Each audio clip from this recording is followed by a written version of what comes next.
Everybody's seeking happiness. You know, you want money to buy a car, you're still not happy. Money for a house, still not happy. You have your specific person, still not happy. You have so many things that are not going to make you happy because those external things never make you happy. They never will. Your happiness and your joy comes from within.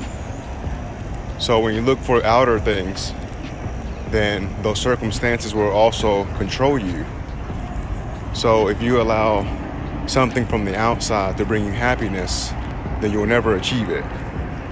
So finding this happiness comes from doing the things that you're naturally drawn to. That's what's going to make you happy, because coming into this world, having this human experience, you came here with a gift.